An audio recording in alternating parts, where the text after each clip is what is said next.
Hello, everyone. It's been a crazy past few days um, with the leading up to the election, and now we have the actual election still not conclusive. We have states that are being held up with the call, some that are held up for what seems to be a really ridiculous amount of time, and we just aren't sure what's going on yet. We know that it looks like the president may have a path to Arizona. He had big leads in other states that are dwindling down, but it looks like we just don't know what to expect right now. But we know there's a lot of litigation going on right now, and there's a lot of accounts of things going on as far as the votes and potential fraud and stuff. I want to say I've seen a lot of things that haven't panned out.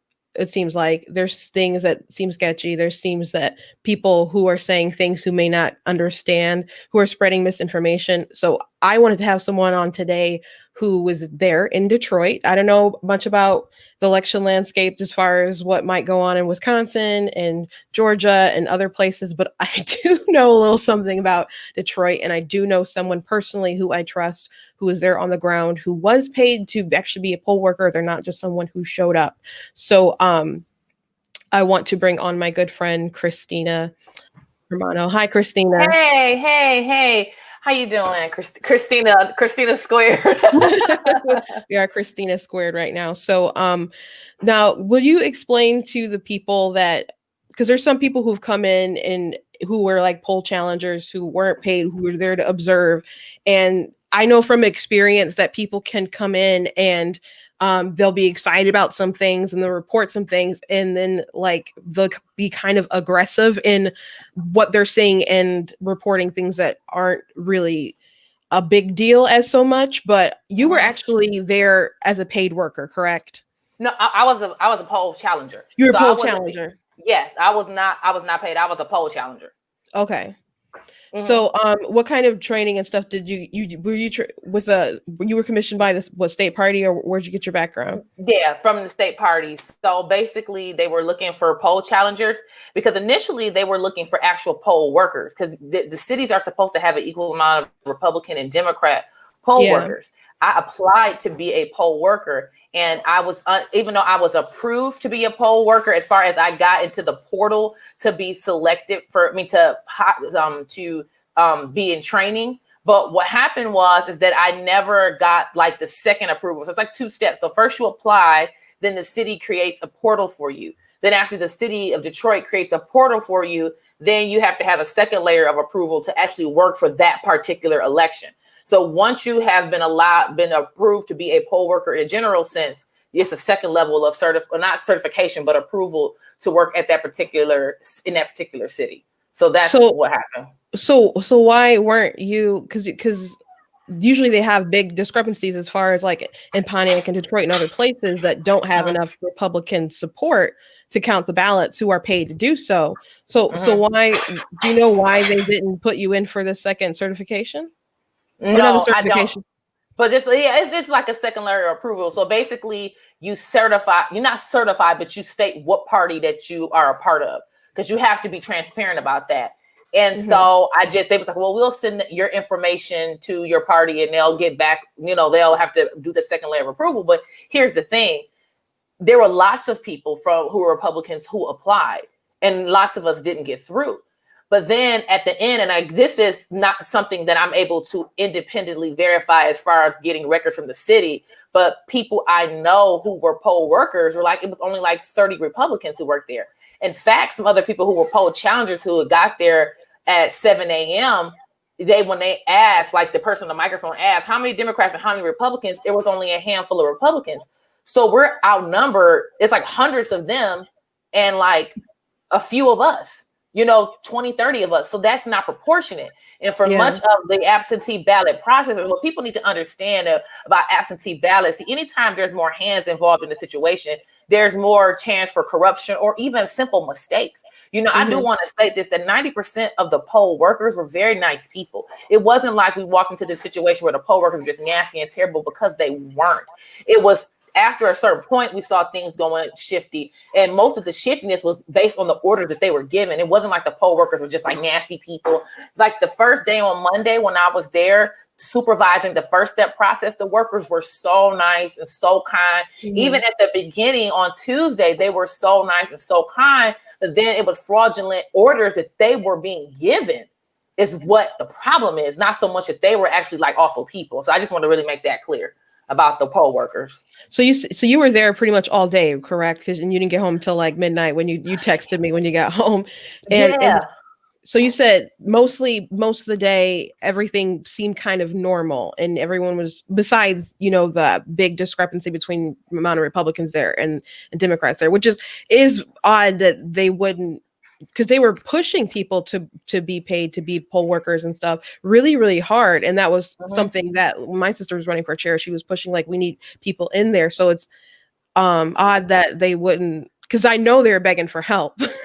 I know they were begging for help, and so to not have the amount about Republicans because they're supposed to be Republican and Democrats who are paid there to look at the ballots. And then you'll have people who are watching, who are sent from like party representatives and stuff to watch. So that's not appropriate that they did not have Republicans and Democrats at each kind of section, like looking at all that stuff. That's not appropriate.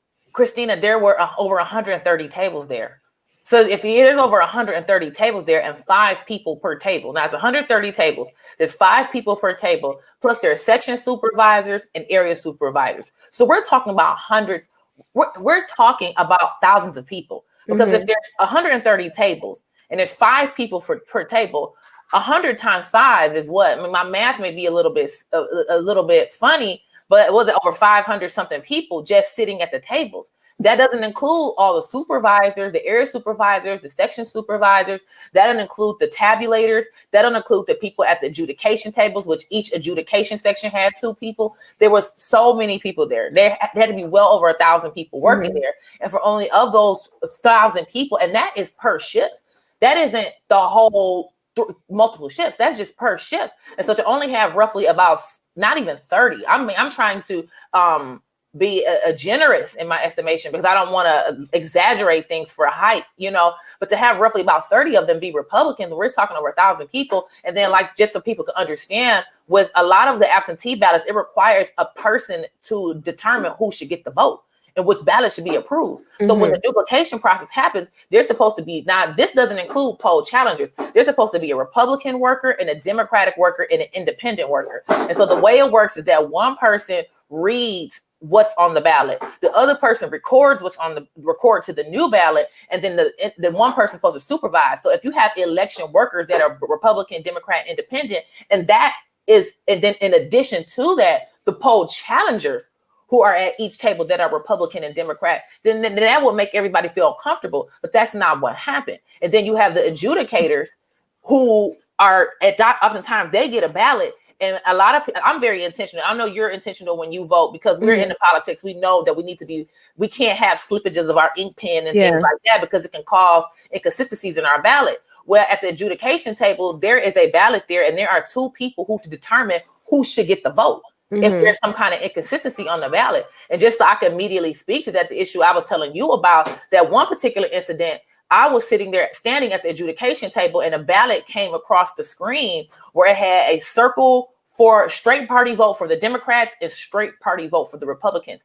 That ballot, the person made no other marks on the ballot for any other race, not even the judge race, not even for nonpartisan sections. They didn't vote at all. And there were 2 filled bubbles.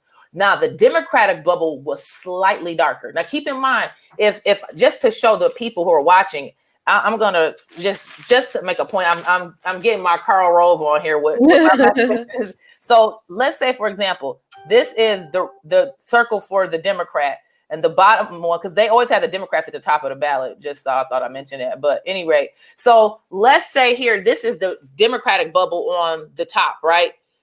And then this is the Republican bubble on the bottom. So even though both are dark and filled in, one is slightly darker or slightly larger, but still you can tell that these are intentional marks. This is not the slippage of a pen. And what people need to understand that sometimes people might make a mistake and cross something out. Well, you can tell when someone has crossed something out because there will be a circle and they will do this. So you can see the tips of the X. You see what I mean? So you can tell none of this was on either circle.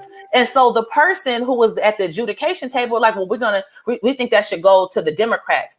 And I'm like, well, wait a minute. The person made 2 intentional circles. You're supposed to void that entire ballot. Yeah. And they're like, well, that should go to the Democrat. And I'm like, no. So I flagged over their supervisor.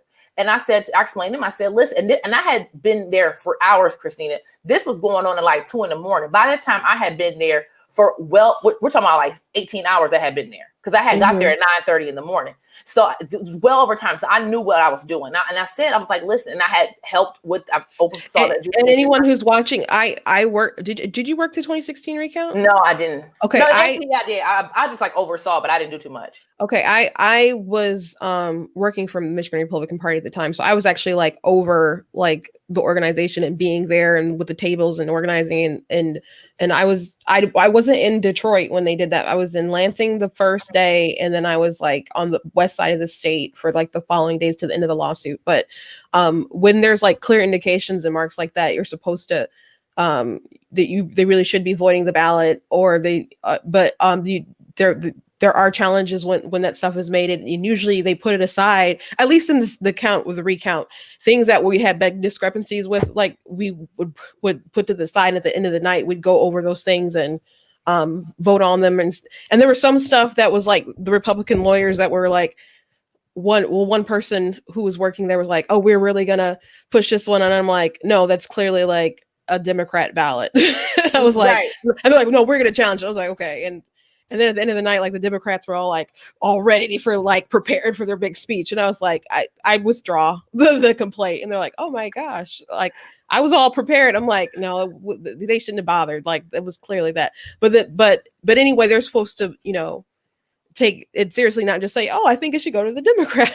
I mean, and because the thing about it is, their supervisor, she didn't even come over and say, because it's not like she came over and said, oh, that's clearly for the Democrat, or that's clearly. She didn't even know herself. She knew, but she just didn't want to give Trump the vote. And she just was like, I don't know. Well, what do y'all think? What do you mean? What do you think? There again, folks, there are 2 clear intentional marks. I mean, I know I'm being silly here like this, but we're talking, as you can see, this is not something you mistakenly do. You don't mistakenly draw a filled-in circle. So after that, her supervisor's like, I don't know, whatever y'all think. And I'm looking like, no. So I called over the supervisor above her, who was the guy on the microphone, like making announcements and giving orders.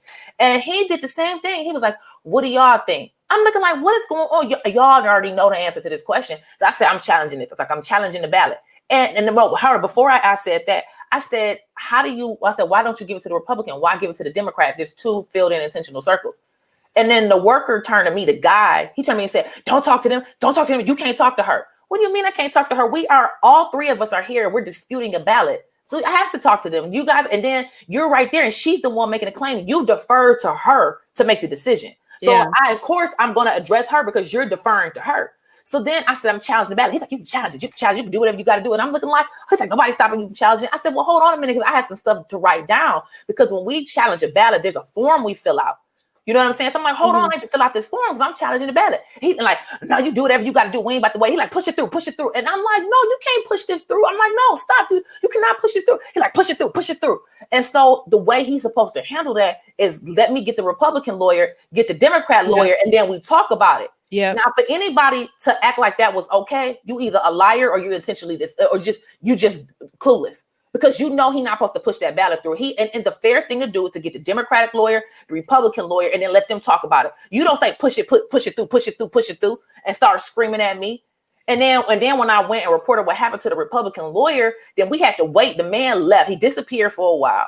Then after that, we had to wait to talk to him. And then he went to go talk to him. He's like, well, I let her write down the ballot number. Number one, you can't see the ballot number. All you can see is the counting board number. Once you push that ballot through, the ballot is lost in the ether. We can't get that ballot back. It's already been counted.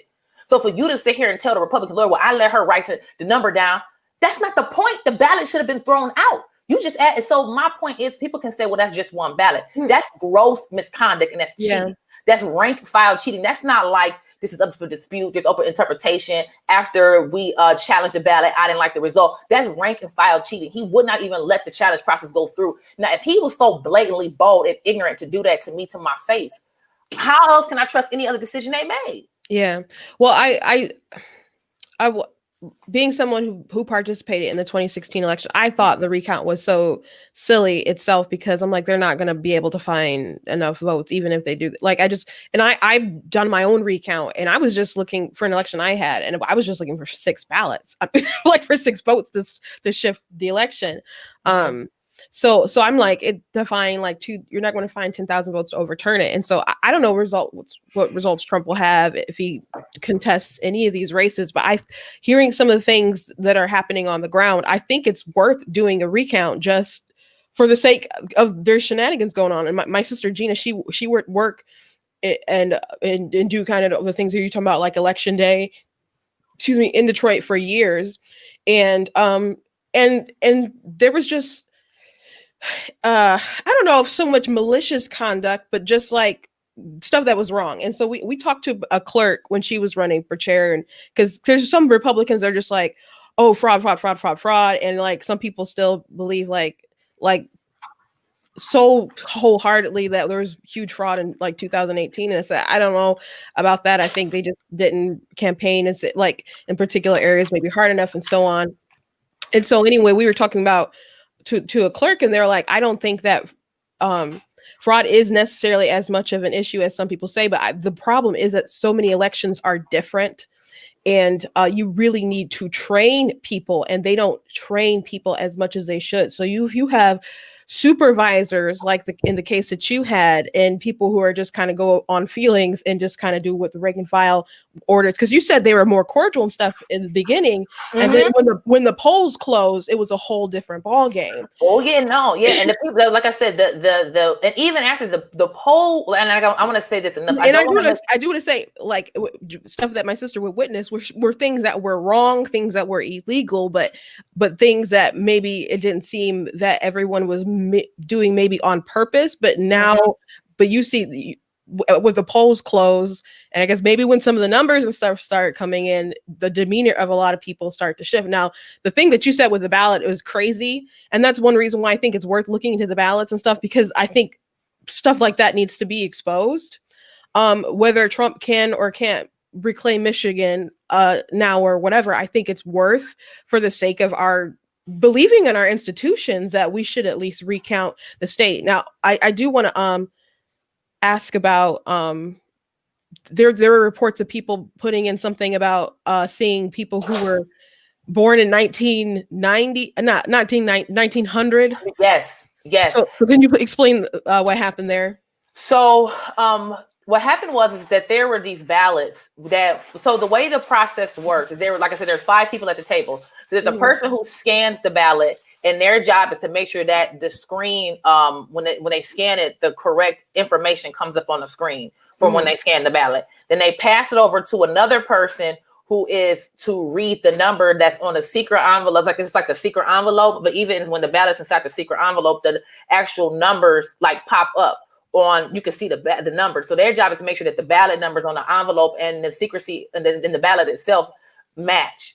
And then they pass it around. Well, the first person, when they scan it, if the name doesn't come up in the online poll book, they got a sheet of paper with people they're supposed to check to see if that name is on the sheet of paper. Now, it's a lot of weird stuff with that, just on the fact that why isn't those names in the poll book? If these are registered voters, why do you have their names on a piece of paper but don't have their names on an online poll book? Where did the names from the piece of paper come from? It would seem those names will be generated from the online poll book. So since they're in the online poll book, where do they come from? So that's improper. It appears improper. Let me just say it appears improper. However, if the names weren't on that piece of paper, they were to manually key in the names on the ballot and add in a fake birthday. And they added in January 1st, 1900. Now, we don't know who made the software, but apparently if you don't have a correct birthday, if you put in that birthday, then the system will accept it. That is fraudulent. That is beyond, we're talking about tons of ballots For some reports, thousands of ballots. I witnessed myself one being hand keyed, and that I stood there and tried to challenge it. And the woman was very nasty about me trying to challenge it. Like, well, it already had been challenged. It's already been challenged. It's already been challenged. It's approved. And then after that, after she said that, I started walking around the area and I'm watching all these. So I saw myself, maybe about 5 of them being keyed in, and I'm just watching it, just shocked. But I have a source who actually worked as a poll worker, and I just talked to her shortly before coming on with you just to get some clarification that I saw what I saw. And she said, yes, that's what they were told to do. That's what they were told to do, to work around the birthday issue, because if they submit the wrong birthday, then they can't, the machine will reject the ballot. But the thing about it is, how is this person even registered to vote and you don't have that information on file? Yeah. That's something you're supposed to have. Why isn't these names even in the poll book? So that means these aren't even registered voters. There's no logical reason. And then they brought in like these 30,000 ballots at like 3:30 in the morning. And then all these hand-keyed ballots came in at the end. Now, keep in mind, I was there Monday as well. I was also there Monday. I got there Monday at like 10 o'clock. And I didn't leave Monday until I left about 6 or 7 o'clock on Monday. So I didn't stay a whole long time on Monday. But on Monday, they didn't hand key any ballots. It was all scanned in ballots. So why are all the hand key ballots mysteriously coming in after the polls are closed? Why all those ballots show up at that point? You know, it was just that kind of impropriety, and that came at a high level. And so that's what people are suspicious about, because I feel like they need to investigate the whole process. Yeah, because they refused to balance. They wouldn't allow us see. There was like these tabulation machines in the middle. And so we were asking, after the first shift left, we were asking, can we see the tabulation numbers from the machine? Because anybody who votes in person knows when you feed your ballot into the machine, it gives a number. They track how many ballots are fed. So we were like, there were these tabulations in the middle. And I personally asked about this. So this isn't like stuff I heard secondhand. I personally went and asked multiple people. I said, I need the numbers off these tabulation machines. That way, when the second shift comes in and starts up the machine, that they're starting off at the correct point. They refused to give me that information. And make it so bad, they had these big red squares on the side of the wall, like they were planning to do that, where they were supposed to put the tabulation counts publicly so we all could see. They refused to give us that number. So we don't even know where the ballot counters left off at. We don't have no corroborating numbers, none. So it was not, like I said, and the reason why I emphasize that the majority of the poll workers were nice, because I do not believe that the poll workers themselves were looking to defraud us. That's not what I believe. From what I witnessed myself, and from my friend, somebody I know extremely well, who was a poll worker, it was orchestrated at a high level, and they were giving fraudulent directions. Like, she told me all their area supervisors were political appointees. They were Democrats. They were paid by the city of Detroit, but they were political appointees. So you got political appointees of Democrats. Thousands of the people working there are Democrats, and like 30 Republicans. And then in addition to all the other fraudulent stuff we watched, and we're supposed to be comfortable with those numbers? Absolutely not. Absolutely. Yeah. Not. I do want to say, if you're watching, make sure that you visit blacktnews.com. I don't know if I hope no one takes down my stream or my channel or anything for reporting these things, but please go to the website, enter in your email address. If you would be a supporter, there's a donate button, and if you want to keep, making this grow and just get information out. But I do want to point out that in 2016, when they were doing the recount, there was a lot of shenanigans going on, which were being exposed as people were counting ballots. I think our attorney general at the time ended up suing to stop the recount, and I think there were people in Detroit, kind of relieved that they stopped it, because as stuff was coming out, there were such huge discrepancies with the ballots. And I think it was reported, the Detroit News said that 37% of the precincts had more votes than they had voters that were actually registered. And so the same, not clerk, but is it clerk? Oh, Janice Wilfred, yes. Janice Wilfred. So she's the same clerk. They didn't get rid of her. She's the same person who's there. And so another interesting thing is that when Jocelyn Benson was elected to the Secretary of State, and Michigan's had Republican Secretary of States for a long time. So this was unusual that we had a Democrat, but we just had a big sweep in 2018 with the Democrats, which they poured a lot of money into her campaign.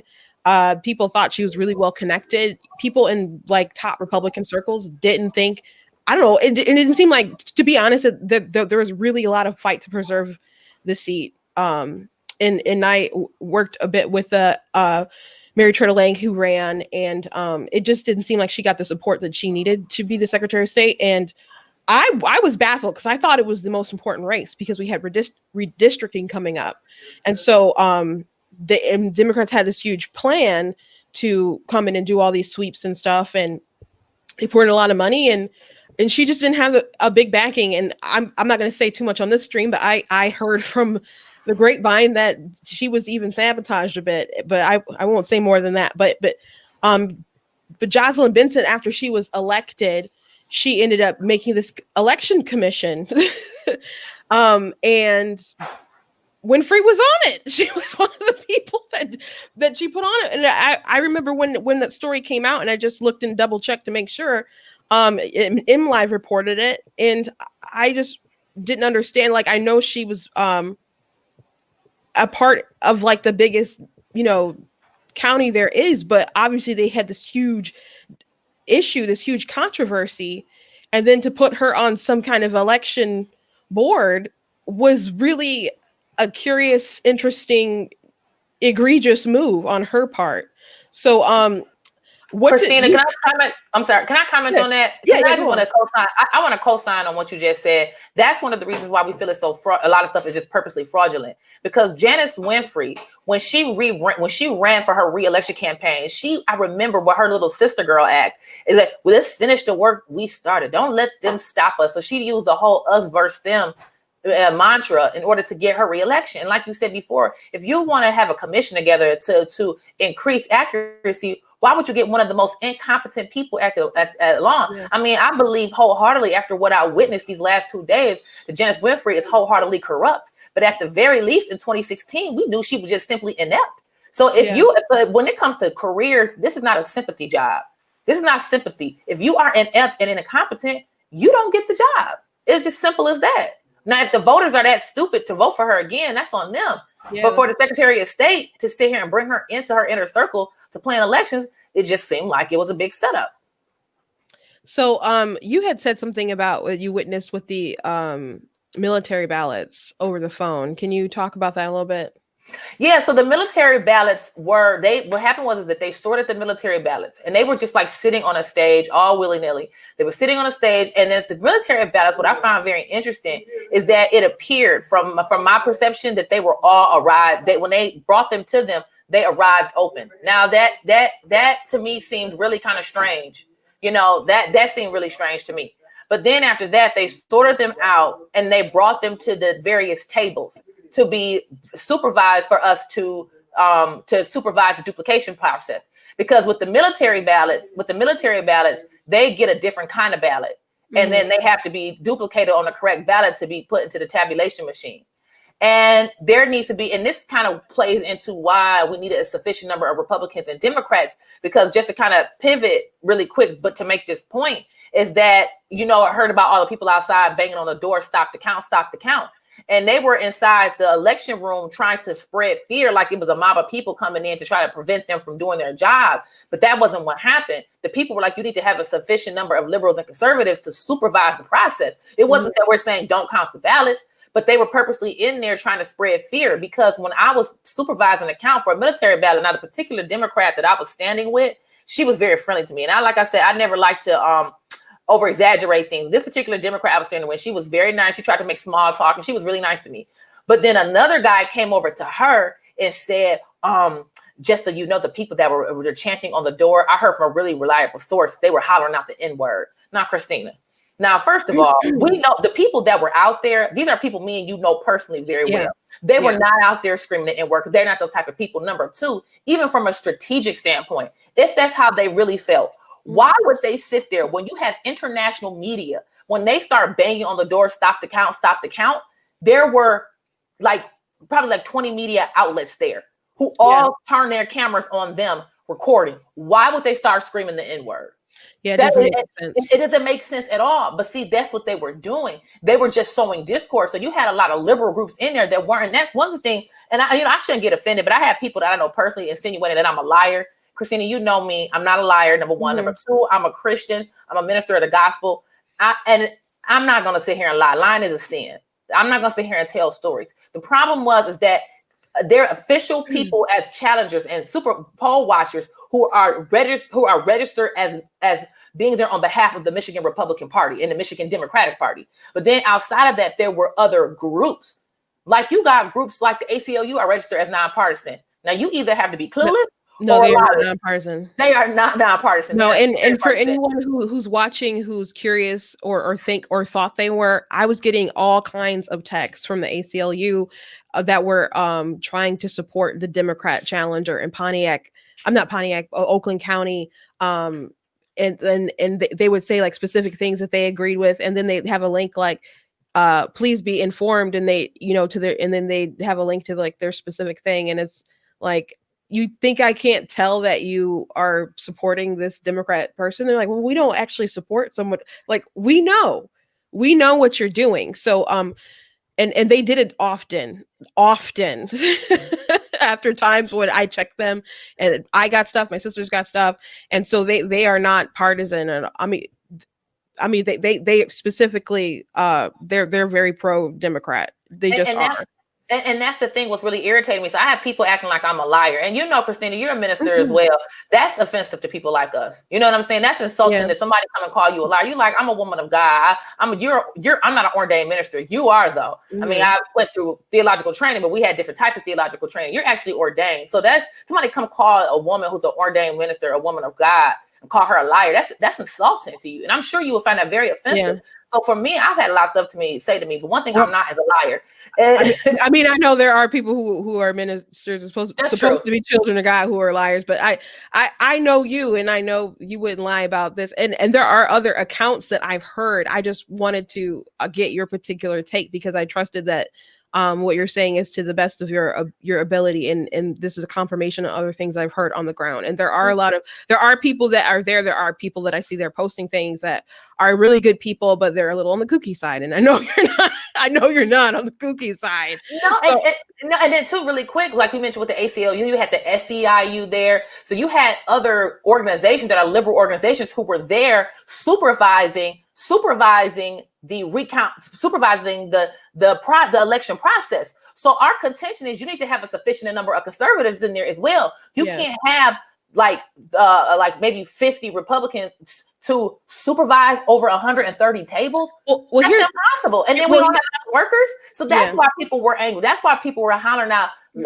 stop the vote, let us in.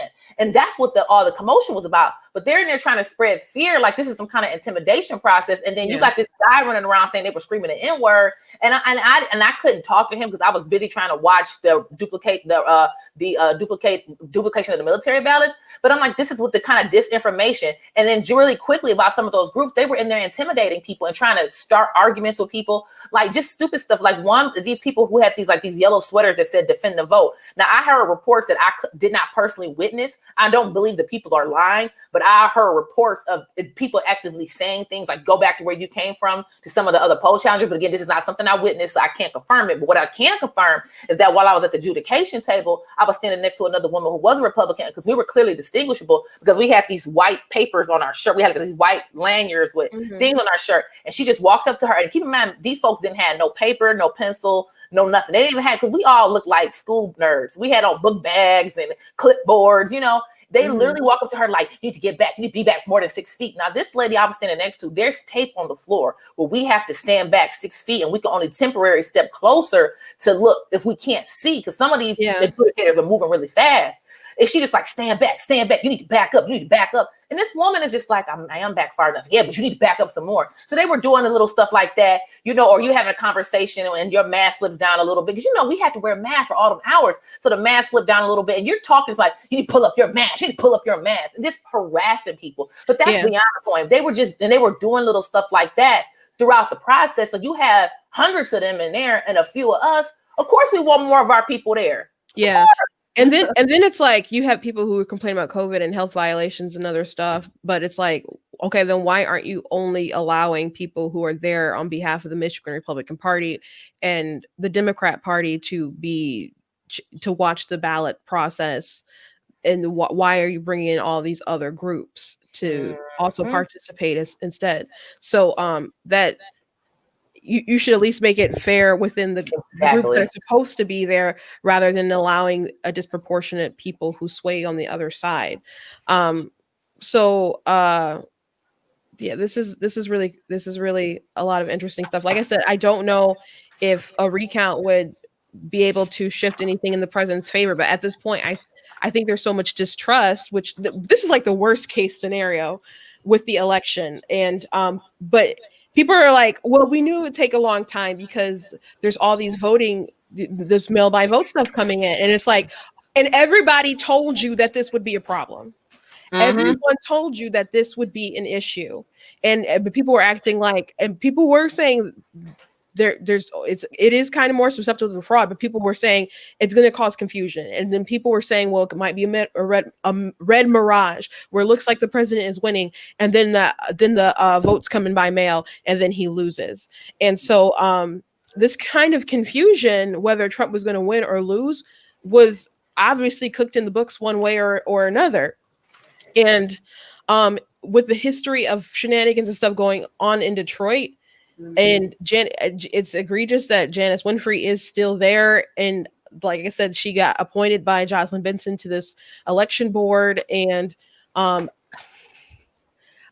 are some people who are just like in disbelief of people who would be suspicious of the stuff. I don't know how any person couldn't be just a little bit suspicious, especially if you know anything about how 2016 was. Because think about that election, people didn't expect that Trump would win. We had, Republican Secretary of State and everything was, and we still had big discrepancies and other stuff coming in. And so now think about how the media has hypnotized people. They were saying he colluded with Russia. He's a Putin puppet. This man was impeached, and there was all these conspiracies and all these things that didn't pan out. But the things people still believe, and so people say that this man is literally Hitler, and in the cases of some people, Sam Harris, who's a renowned like atheist or whatever, he thinks he's so wise and intelligent. He was having a conversation on a podcast explaining why I thought it was bin Laden and Hitler were kind of more like he can understand them or they're somehow better than Donald Trump. And then people are like, what the heck? How could you say that? He's like, well, you're taking me out of context. And people are like, no, we listened to the broadcast. There's no context that makes this correct. And people have such strong, Trump derangement syndrome. If people believe this, how can you not believe that there would be some people who would do things like, there's 2 markings on a ballot and we're going to give it to the Democrat? I voted straight party. I filled in all my bubbles anyway, because I'm like, I don't know what somebody think this. But think about this, and this is something I posted online. Throughout history, people have killed their own parents and children for power. So if people are willing to kill their own parents and children for power, why is it so inconceivable that people will commit election fraud? Yeah. I mean, this is like people will do anything. We have seen people kill their relatives for insurance money. Look at the sweetie pie guy, the little sweet potato, the sweetie pie guy killed his own nephew for insurance money. I mean, people, or the guy in Colorado who killed his wife and 2 of his children, 2 or 3 of his kids. People have done the most wicked things for their money and power, but we're suddenly supposed to clutch our pearls and say, oh no, they would never commit election fraud. And then on top of it all, like the hand-keyed ballots, all of them happened late. They didn't happen. Or why on Monday when they were scanning in those ballots, I didn't see that? Because it didn't require them to remove the ballots from the secrecy envelope to scan them in. Today, it was like on the actual outside of the letter, on the outside part of like the mail. That's where they scanned. So at that point, why wasn't there? It was mixed in. Why was it mixed in the ones that didn't register? If it was just like legitimate, this is like a legitimate process, then I should have seen it Monday all day. But it wasn't until at night, after the polls closed on Wednesday. Now, when I say at night Wednesday, that might sound confusing, but what I'm saying is like after the numbers started to shift. Mm-hmm. That's when we saw them with the hand key ballots. Why wasn't that stuff going early? Why didn't we see the hand key and then the information Monday and early Tuesday? That's the thing. And then you had at 3:30 a.m. all these thousands of ballots show up. I didn't have the actual number, but the reports that I was told it was 30,000. But I did see the truck show up with the ballots. I saw it.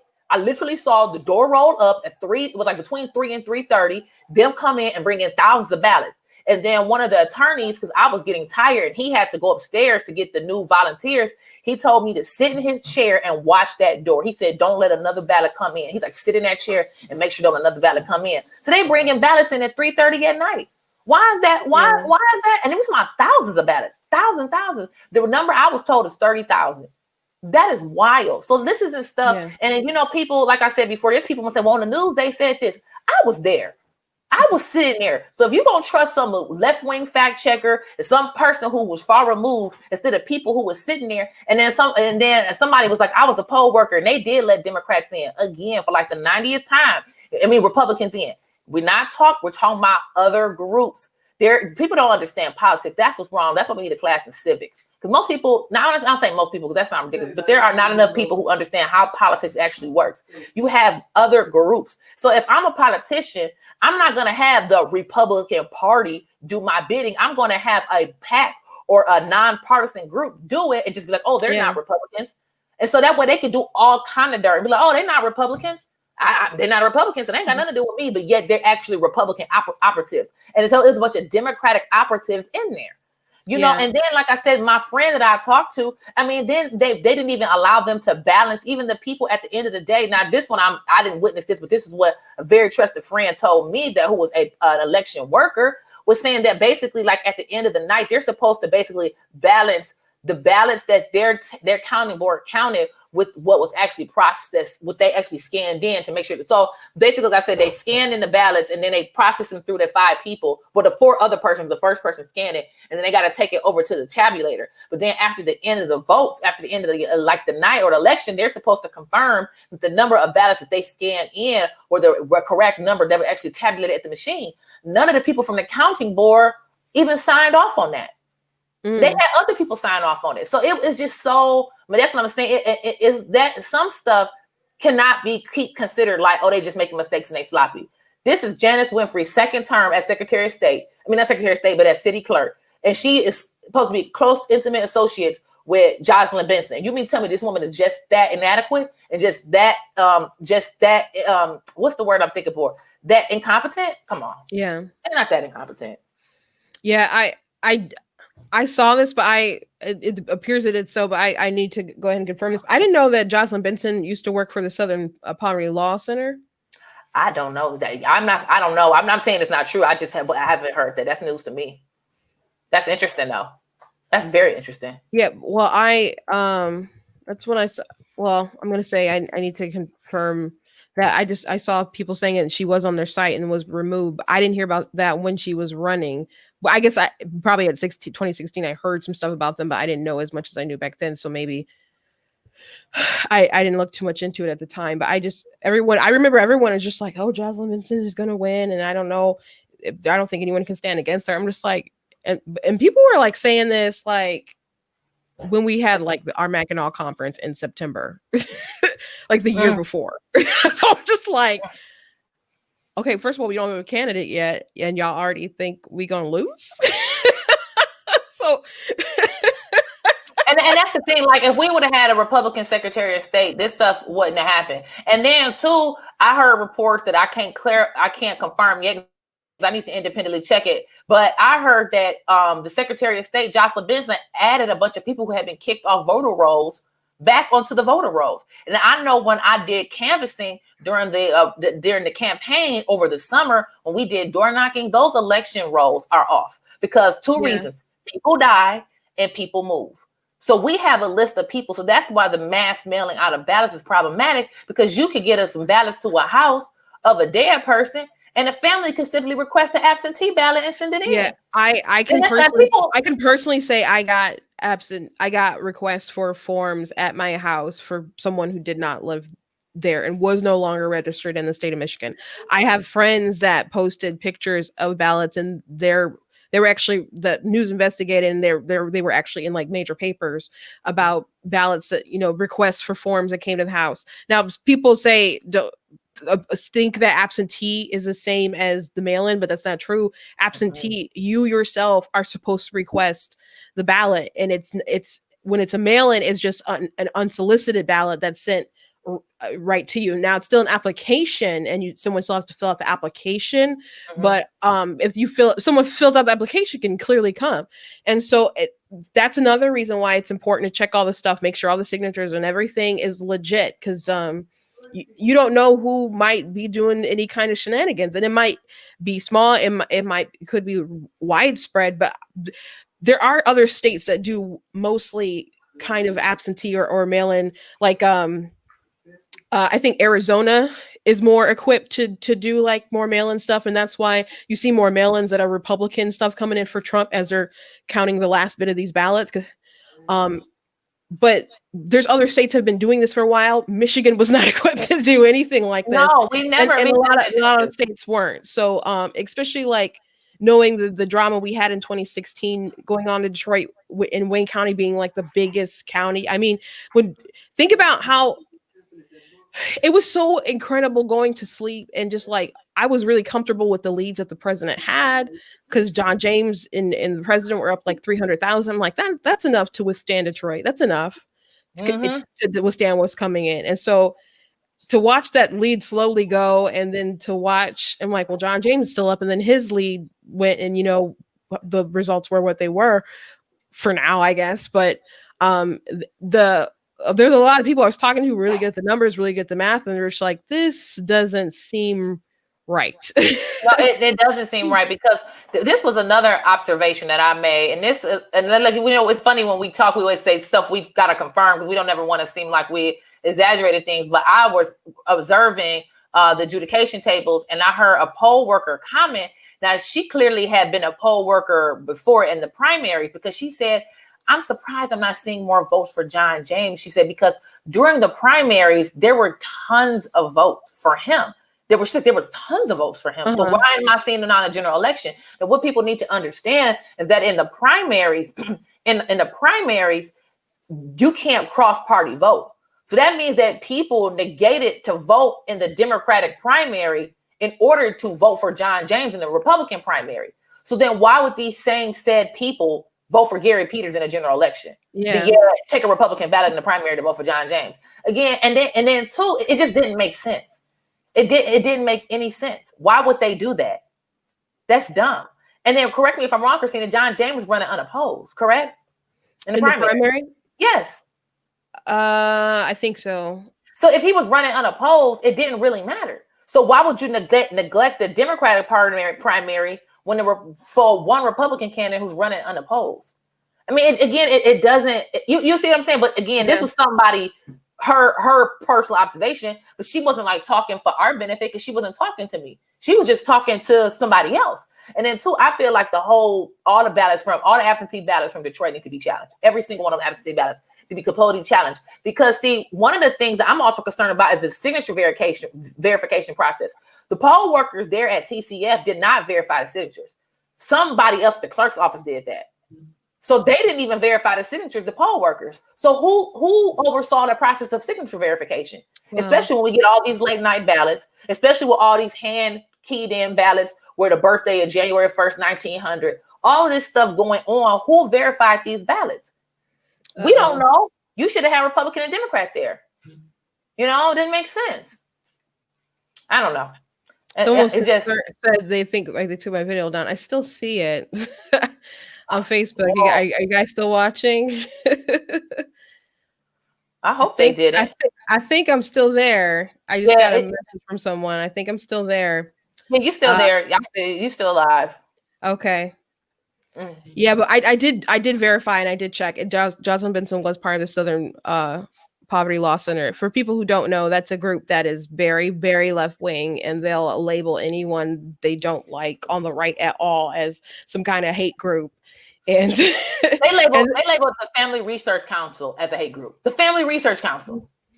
Yeah, and they'll label people as a hate group, and then there are other like social media sites that will, because of them labeling people as a hate group, they'll refer to them as a hate group because of the Southern Poverty Law Center. So that's so all these ladies who are in charge of Michigan are really, really left-wing radicals.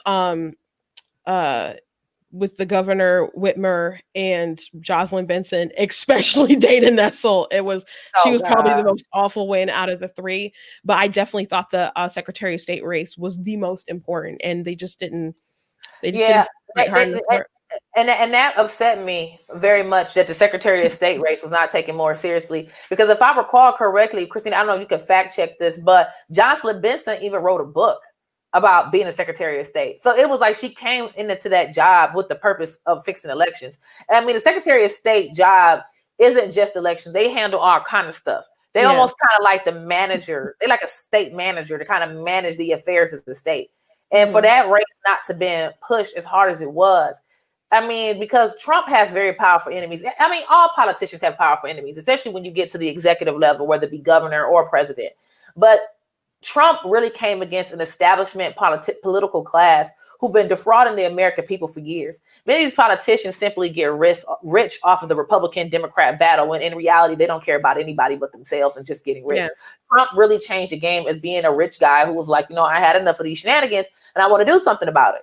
And so for that race not to have been managed like it should have and pushed like it should have. Now, there's a fair argument that, hey, it was just the way it swept. I mean, Democrats purposely put marijuana on that 2018 ballot. That helped Gretchen Whitmer. That helped the Democrats because all them weed smokers came out.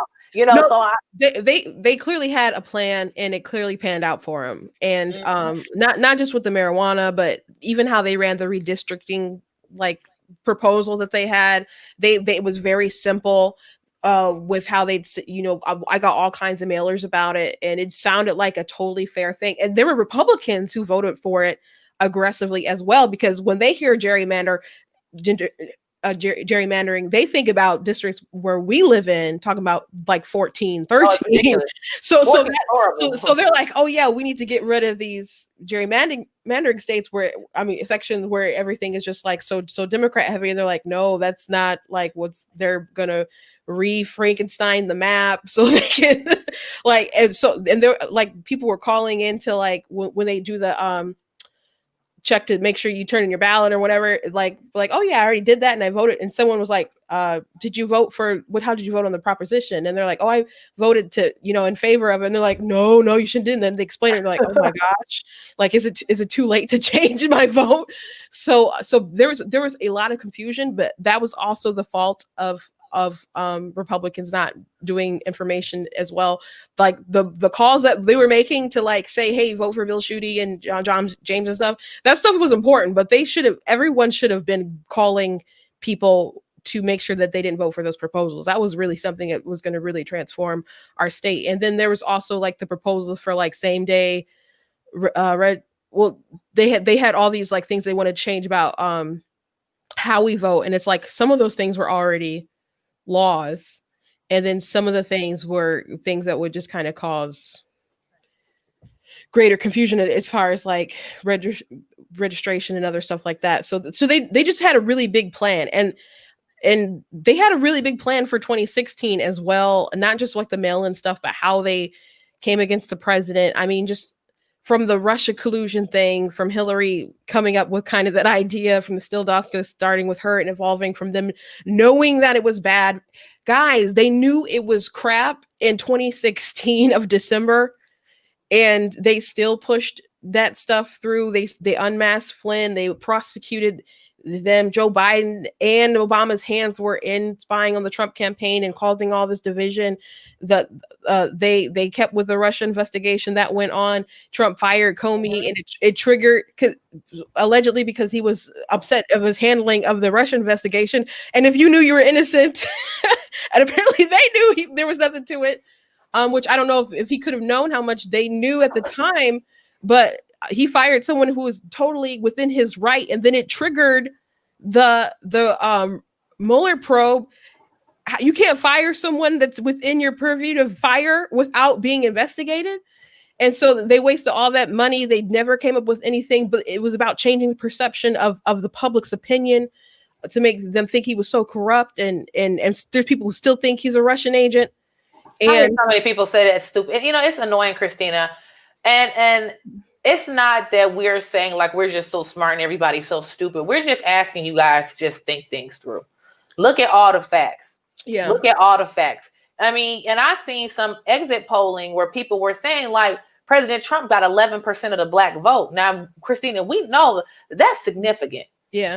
That is I saw massive. stuff that was higher. I saw stuff that was or stuff they were saying that the black vote he got in some places like 20% and but he made I saw one exit polling that said that he made gains with everybody except for white men. Actually, he like was like +4 with black men and women, +3 with Hispanic women and men.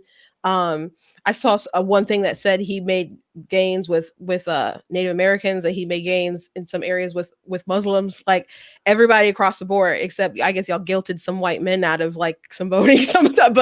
But he made gains, and Mitt Romney and these other Republicans are trying to push Trump out and repudiate him could never make a coalition like this. They haven't, and if they can, if Trump doesn't win, they can't just like reject him totally without understanding why he made all these gains. And it's like people don't stand by Trump because they think he's so amazing. People who support Trump understand his faults and flaws more than people who hate him. We really do. But the point is that he's someone who, and Tucker Carlson made a really good monologue the other day. He's like, people love him because they feel like he loves them, like he's cared about them, and he's addressed concerns for the people.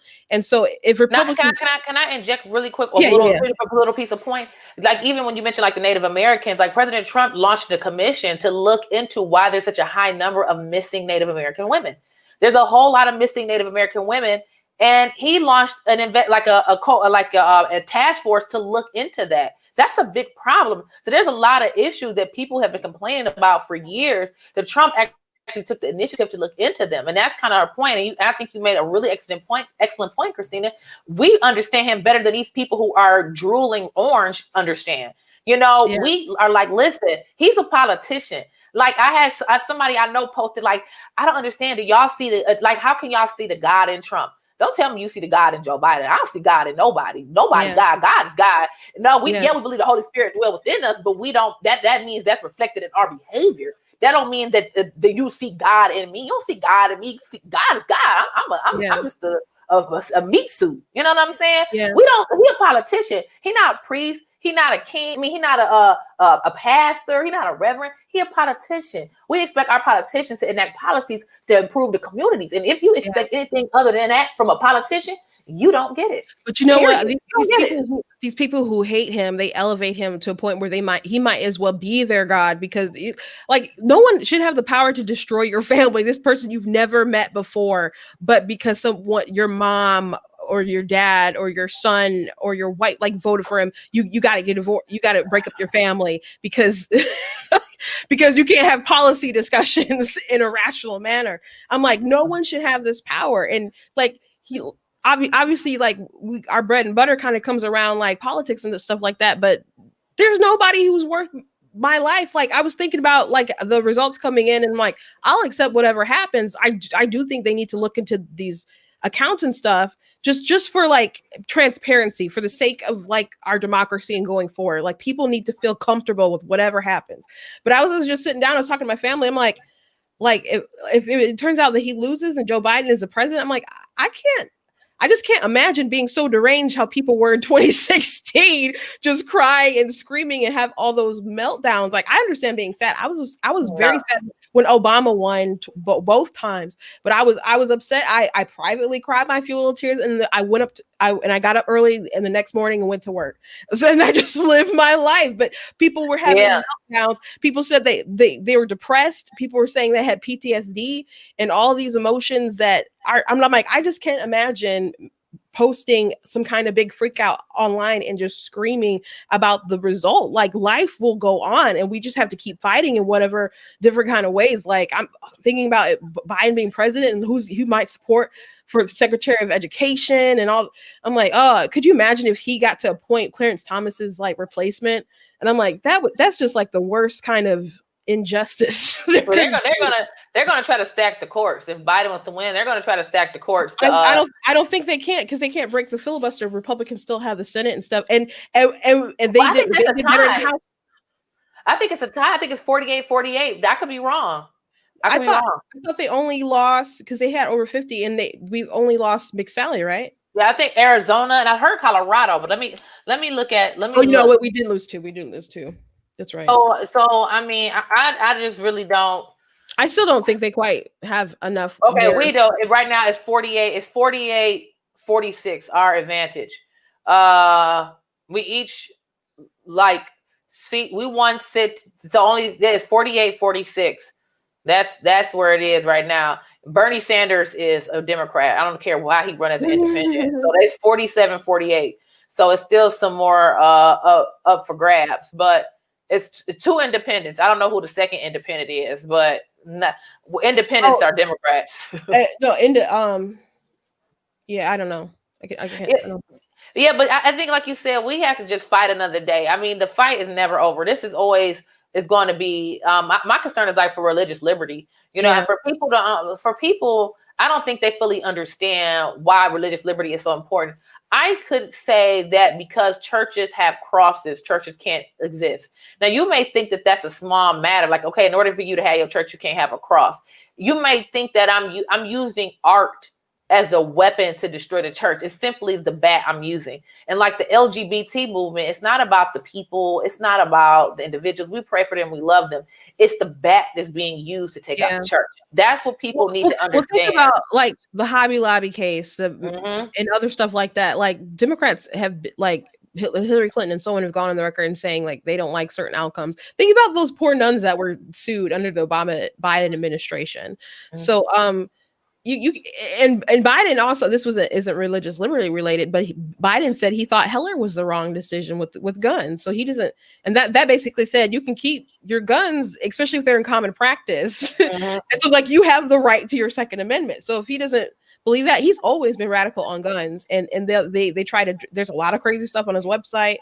And they always try to dress it up, and they say, well, no one should have an assault weapon. It's like, okay, what's an assault weapon? And you can always tell how dishonest they are, or by the language that they use. They don't use very specific kind of language. They talk very broadly, and it's either because they don't know much about the issue or because they're being purposely deceptive.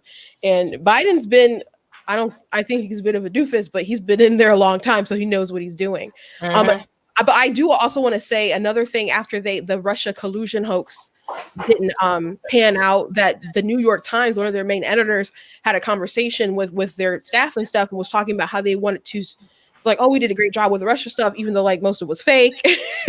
and they're like, well, we're going to move on to cover race in America.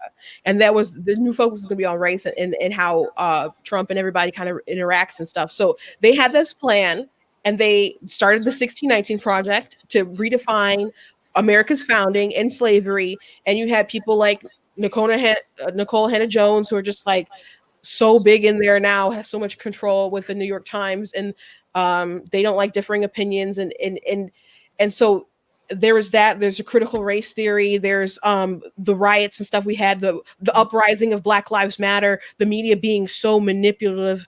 And not making it seem like Black people are waking up afraid every day. And in some cases, there are people who are, because there's just been so much hysteria that people think that cops are literally going to hunt down Black men and stuff. And so they painted this narrative, and everybody was, there's so many people just kind of going along with it and jumping on it. And you got to realize all this was also by design as well, to keep pushing. And they pushed that lie about the fine people hoax and all this other stuff. Oh yeah, that was terrible. And they've always said like Republicans are racist, but and like they talked about Bush, they talked about Romney, they put y'all back in change. My dad said he even remembers people talking about Reagan, but people have to understand that this is a big effort to see America as some kind of racist, awful country, and everything that's wrong with it is Donald Trump. And if you support Trump, then you are also complicit. So there was also this big narrative push, and I'm going to do a video. I'm going to walk through this more plainly to state my case, but there's been this, how they kind of slowly just wanted to turn the electorate the certain particular way and to kind of mass hypnotize people to get this sort of result. And even with all that, the president's approval rating was still kind of okay because the economy was great. And then COVID happened, and we had really, really long lockdowns in Michigan. Whitmer did a lot of things that did not make sense. I don't care if you love her, if you could think rationally, there was just a lot of things that were inconsistent. Like, why do you think a movie theater, especially some like Imagine that are already spaced out, with their seat, couldn't social distance. Like she canceled a drive-in movie one day.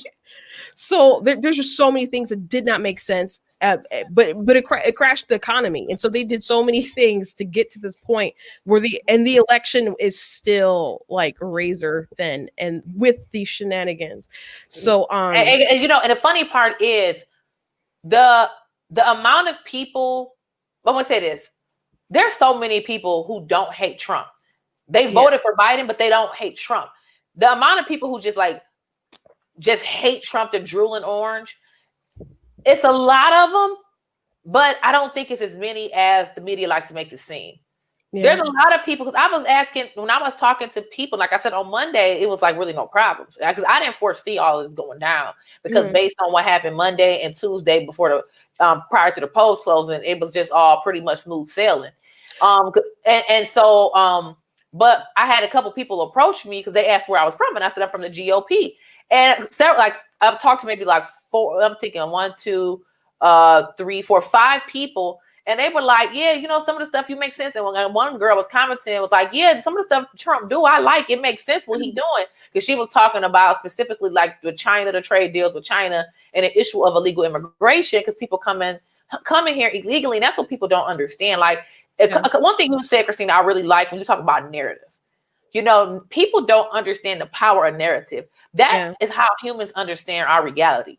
You know, think about it like this. When we have little kids, what is one of the main ways we teach kids stuff? Through story. Yeah. You know, the Bible is a story. I'm not saying that's all it is. But part of the Bible is this one long story.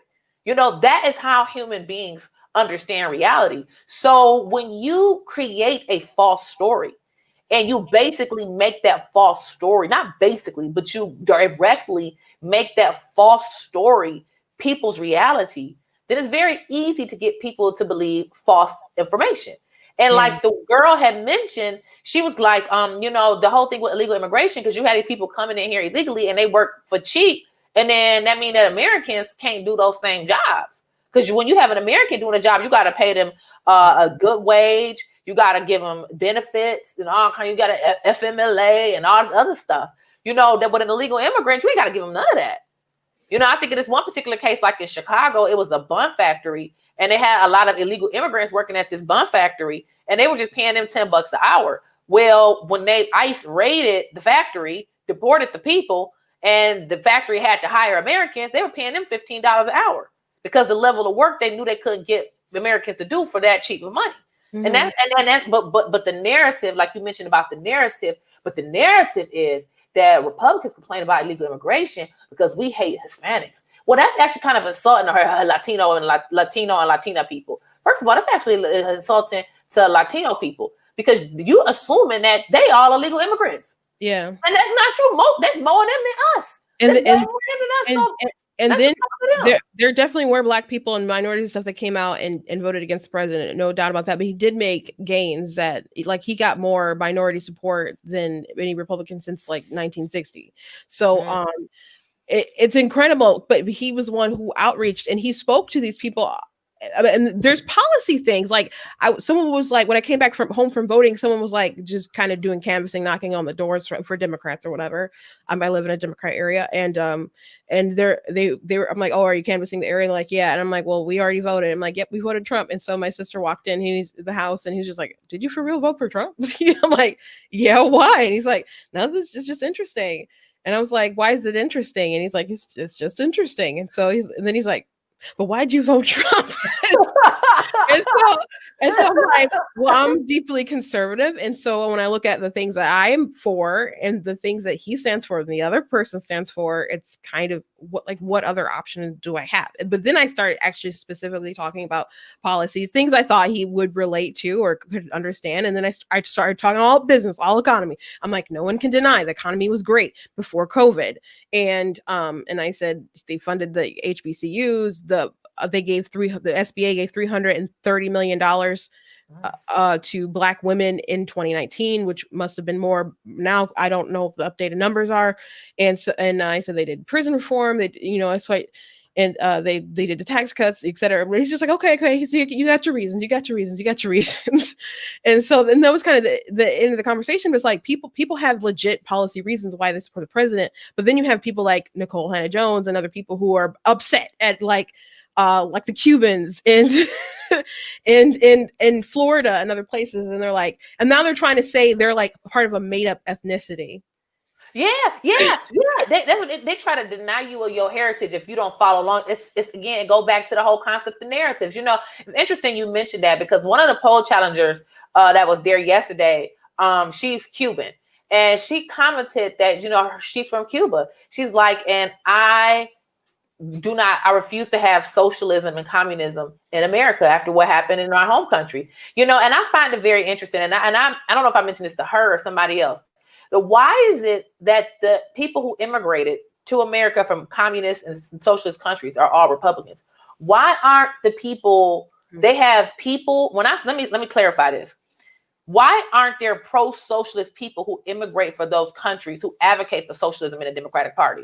So I'm not talking about the children of immigrants. I'm talking about somebody who came from a socialist country and is advocating for socialism for the Democrats. Why is it all Americans advocating for? Where are the people from Cuba? Why aren't there a bunch of Cubans who love socialism in their home country and they're saying how great it is? You know how many people we have in the Republican Party or conservative groups who are from these communist countries who will sit and give us talks about what happened in their home country and why we need to stop it in America.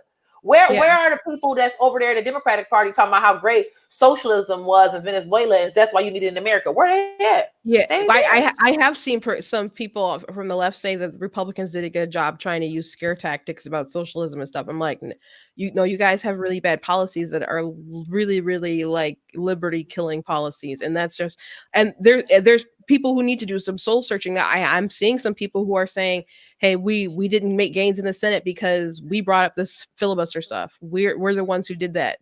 Republicans didn't do that scare tactic. We brought that up. And then other progressives are like, nah, that's not why we lost. I'm just like, okay. And then there's people who are upset at minorities. And like, I saw some people are like, I'm really upset with the black men who went out and voted for Trump. And it's like, why don't you? And they're like, I don't understand people who and I retweeted somebody who said this in like a quote tweet, and they're like, I don't understand minorities who supported Trump. I'm like, you could always ask us why we did it. What a novel idea. You can always ask us why we did it. But let me ask you this question. What were you guys doing on Monday? Because some people were like, Florida has way more higher population than most places, and they were able to do all their counting. And people said, well, they did some of their ballots counting earlier. So it gave me the assumption that Michigan and other places just did all of it on Tuesday. But what was going on Monday? So they were just processing them, meaning they were checking them in. Okay. So there's a multiple step process. So you got to actually check the ballot in to make sure that that's correct. It's a registered voter. And then after you check it in to make sure it's a registered voter, then that's later on the tabulation. They did not start tabulation until Tuesday. They were just doing the processing them and grouping them by groups of 50. So they didn't take them out the secrecy envelope until Tuesday. Okay. At least, you know. But you said when you saw, but that wasn't the case with the military ballots. So when you saw them, they were not in secrecy envelopes, right? No, they weren't in secrecy envelopes. They just come in on like this other piece of paper. It's kind of strange. And a person that I know, the person who was my source, was telling me that what she found to be strange is that some of the military ballots they processed, one of them came from Toronto, Canada. And she's just like, there's no military base there. Why are the military ballots coming from Toronto? I mean, maybe it's something that I don't know, but it just seemed real suspicious. I think military ballots come from military bases, because from what she explained it to me, that somebody in the military, if they live somewhere else and working somewhere else, but they still are a military employee, they would just get a regular absentee ballot. That the military ballots come specifically from bases. If I'm wrong on that, but that seemed really strange to me. It's a lot. It was so much impropriety. That's why, like I said, it wasn't, because some people are like, well, maybe it's just sloppiness. That would be the case if we saw the workers doing a bunch of sloppiness. It wasn't that the workers were doing a bunch of sloppiness. They were following the orders that had been given to them. Mm-hmm. So it wasn't like they were just no, they were doing what they were told. And then I did witness one guy who was simply trying to observe the duplication process. And they were making it. Now, when I say they, I don't mean everybody. Because again, a lot of the stuff some of this stuff I'm talking about, I witnessed happen to other people and didn't happen directly to me. When I tried to observe ballots, nobody stopped me. I didn't have that, except for the one time when I was trying to challenge that ballot, the hand key ballot. That's when the lady gave me a hard time. But the other time I was there and I tried to observe duplication, nobody said nothing to me. But this one guy, he was trying to observe it, and they basically like had their bodies. And this is what I saw. The guy had his body so close, and they almost like hunched around the ballot, and he couldn't see. So when you got 3 people hunching around something, how can another person see something? And he wasn't belligerent. And people will say that, oh, some people was belligerent. Yeah, I'm sure there was belligerent people there. You know why? Because you're dealing with human beings. Of course, you're gonna have some folks there that's belligerent because you're dealing with people. But this particular young man, he was not belligerent. I saw it myself. He was just like, I can't see. He just like, I can't see. And they was giving him a hard time and getting all loud. A lot of the workers, this part I didn't mention yet, is that some of the workers, like I said, 90% of them were very nice people, but some of them were very nasty to us and making rude comments. Like the lady who I tried to challenge the ballot, she started talking about the way I walk. You know what I'm saying? So she started making fun of me to the other people. So these were some of the environment we were dealing with. And some of the workers were so ignorant and so rude. Like the one guy, when I was at the adjudication table, and he felt I was too close to him. Now, I'm not even looking at him. He's like, it's COVID. It's COVID. Why are you so close? I'm like, sir, I said, there is a line that we have to stand behind. This is the standing location that they have given us. And why you all close? Y'all might be super spreaders. I'm like, sir, I'm not even up on you. I'm all the way over here. You all here turning around talking, and I'm away from you. Y'all all close on me. You are now. Nobody told you to sit near an aisle. You sit near a aisle away, sir. So when you sit in the aisleway, guess what's gonna happen? People gonna walk past you and stand by you. And he was so rude. So a lot of these workers were so nasty and rude. And then when we turn around and address them back, oh, you can't talk to the workers. Pause. I'm grown, they grown. If you gonna address me, I'm gonna address you back. You're not gonna hide behind the fact that you're a poll worker, that you can disrespect me and I can't say nothing. Y'all sound crazy. Like, and it was enough of that going on. Yeah. I'm like, these people are ridiculous. But like I said, 90% of them were nice. But the 10% who were very nasty, that's a problem. Yeah. We're supposed to see you duplicate ballots. That's the issue. And you blocking people with their body. I mean, the way this young man, he was just trying to see. And on top of it, he was kind of short. You know me, I'm tall. I'm 6 feet tall. So I have a size advantage. So a lot of times it don't require me to get that close because I'm so tall. But the man who was out overseeing the entire operation has said on the microphone that yes, we are to keep 6 feet back, but we can temporarily get close to observe what's happening. Because you're not going to sit here and tell me look, it's like this. People work at grocery stores and hospitals, and y'all got on masks. And I thought masks supposed to work. So with that being said, you're not going to sit here and run an election and say, well, because of COVID, we can't supervise properly. Then put on a doggone biohazard suit. Put on a biohazard suit then if you feel like that. Because you're not going to sit here and run an election where we can't see what's going on, hollering out COVID, and we got to get back.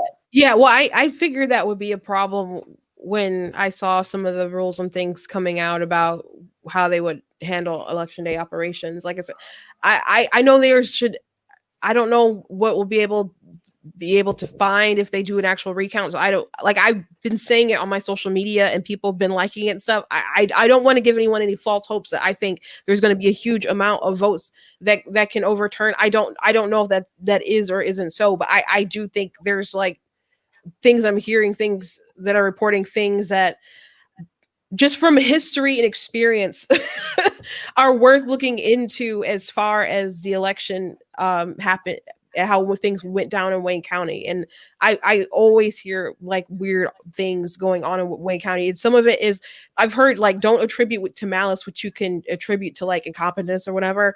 I think in this case, there could be a lot of both.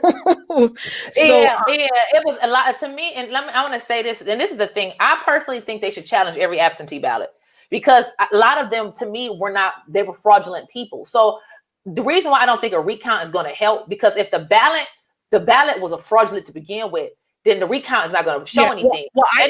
They need to challenge every absentee ballot that came through the TC. Every absentee ballot in Detroit needs to be challenged. And they need to challenge and make sure how many people are real people. They need to go by their house, drive. They need to verify that these are real living people. That's what they need to do. To me, that's the only answer.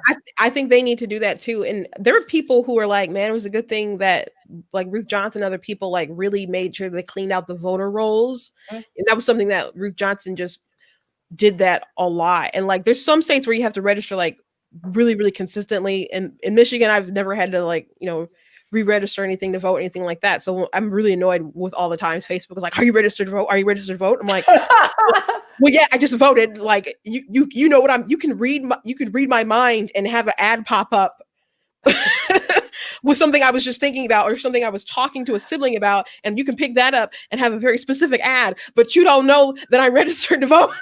Like, or with that political ads, like you don't know that I'm not going to vote for Joe Biden. It was terrible. I will say the one thing we happy about, Christine, we're not gonna get those texts on our phone no more. Yeah, we're not gonna get those text messages anymore. So that is one thing that will be nice. Yeah. Well, I know you have to go. You have a banquet that you're hosting tonight for Right to Life, and so thank you for coming on, for taking the time to talk about this.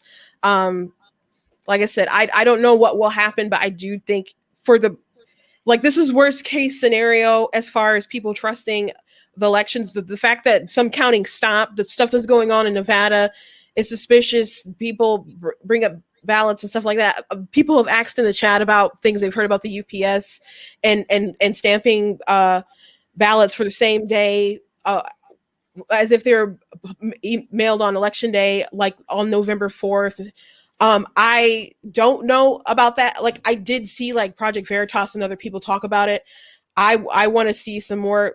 I don't think, to my knowledge, that they've ever posted out something like that has been wrong, but I don't know about that. So I don't want to speak to that. I just want to speak to some of the stuff that I've heard going on the scene down there in Detroit. And I think anyone who is honest, who is informed, could at least say some of this stuff is suspicious. And if we could go through all the investigations with Trump while he was president for the past 4 years, I think we can thoroughly look at the absentee ballots and stuff and just make sure that we're having a fair shot with this transition. And it just needs to be as transparent as possible so people can accept the results of the election. And I'll accept what happens, and everyone should. Yep. Everyone should. Everybody should. Whatever, like you said, to me, they need to verify that all those ballots are from living people registered at that address and they was alive by November 3rd. They need to have been alive before November 3rd. If they was not alive before November 3rd, living in that address, they need to be a total revote for absentee ballots. Because I mean, when you got ballots, like I said, showing up late at night, we can't even verify if these are real living people that cast these ballots. And you talking about thousands and thousands, and they claim they counted, and some of the numbers were incorrect because the guy came on the mic and said we counted 100, and I believe he said 29, but I've heard somebody maybe said something a little lower, but I'm pretty sure he said 129,000 ballots, and we got 70. That's now he didn't announce the 70,000 part. A worker told me there were 70,000 left.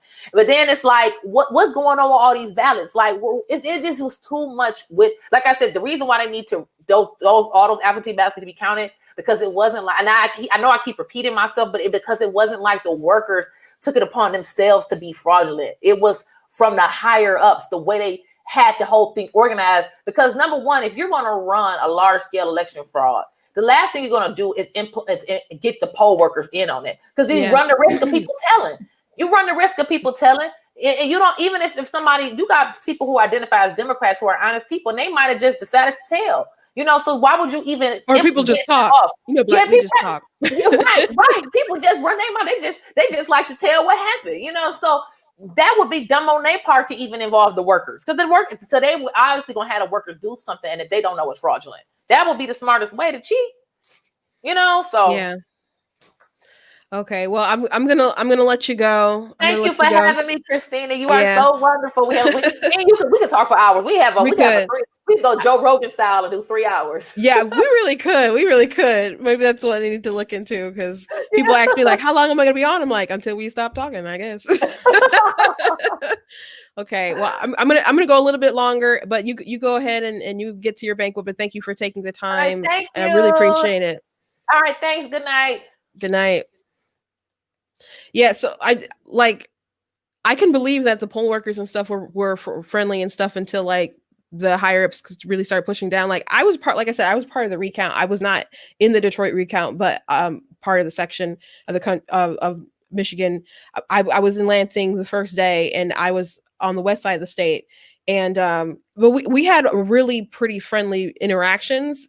But it was so funny because like the Trump people who were like there were like, we're here to protect our democracy, and they're a little more intense. And then the Jill Stein and the people were just kind of like, I don't know, la la la, a bit about it. So I was frustrated just because I'm like, why are we even having this recount if you don't even seem like you're like that and like they weren't focused on like watching the ballots and other stuff. They were just kind of there because someone told them to be there, it seemed like. But the Trump people were like, we are here protecting our democracy right now. They were very intense about it, but everyone was pretty polite and stuff. And when it was all over, the person who was like working for I don't remember if this person who was working for Hillary or Jill Stein, but we all stayed a while and talked to each other. But they're just like, I'm really surprised how well this weekend worked out, and how they actually just kind of seemed like maybe they thought Trump people were crazy. They just thought we weren't going to be pleasant. I'm just like, we're all just people, And then they asked me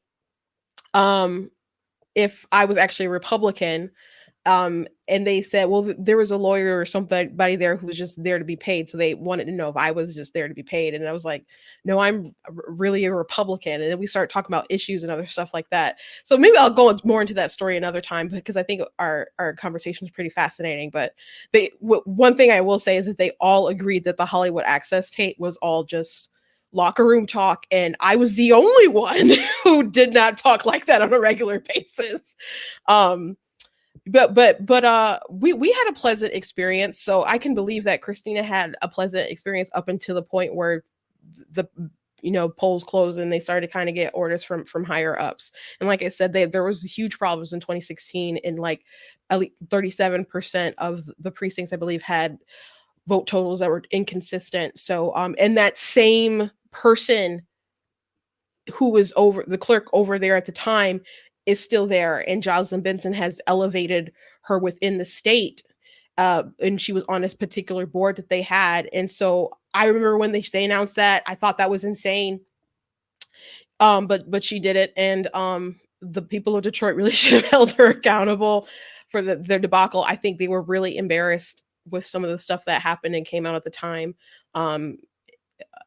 It when they were pulling out the ballots and stuff, thing just wasn't properly like sealed, and they didn't have the right numbers and the right counts. And it's really believable that there could be some things that are shenanigans going on, because like I said, it's what I thought the 300,000 was a pretty good lead, but I know things are different because so many people were able to do the mail and stuff. But Michigan, I know people were pushing it, but Michigan, you can basically request an absentee all the time anyway. I mean, it's just really easy to do it. Because you just go to your clerk's office and say, hey, I may be out of town this day or whatever, and fill it out. So an election, we've always had really high registration. We've had really high participation, as far as being registered to vote and stuff like that. So the increase is, I don't know, it just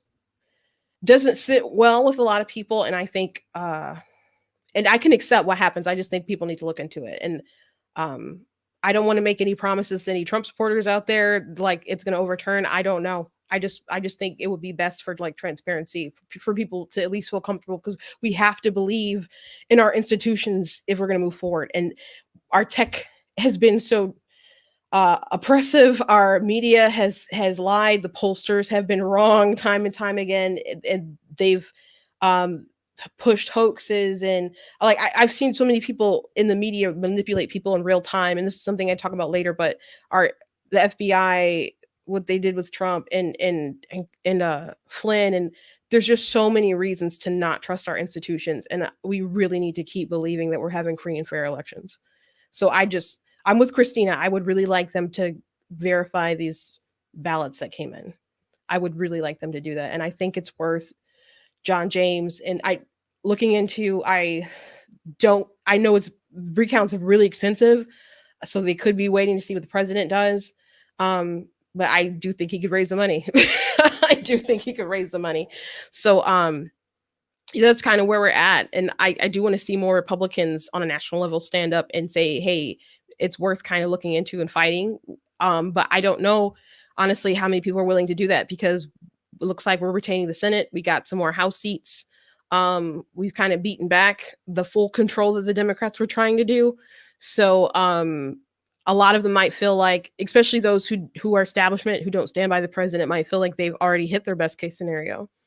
Um, so, but I want to see people stand by and make sure that this is a free process that people can feel confident in. And like I said, I can accept what happens, and uh, I'm interested at this point, and I want to feel 100% confident. But I'm just kind of, I'm not going to have any crying fits or anything. Like I'm kind of over it. I suppose, like, I can accept it either way. I just want people to feel confident in the results. So anyway, guys, go to blacktnews.com. Make sure you join my email list. I hope nothing happens with my social media pages. I'm streaming this right now on Periscope, YouTube, and Facebook right now. And if I see any more people with some stories that I deem as credible people, because like I said, there's a lot of people reporting things and saying things that they witness. There's a lot of good people, but there are a lot of kooky people, and I do trust my friend Christina, and so I wanted her to tell the story. But make sure you support blacktnews.com and what we're doing here, and as we unpack this election stuff and go forward, because it is really important that we fight the culture war too, and we can only do that with information. And that's what I do. So thank you guys for watching, and we'll observe all of this and keep you posted.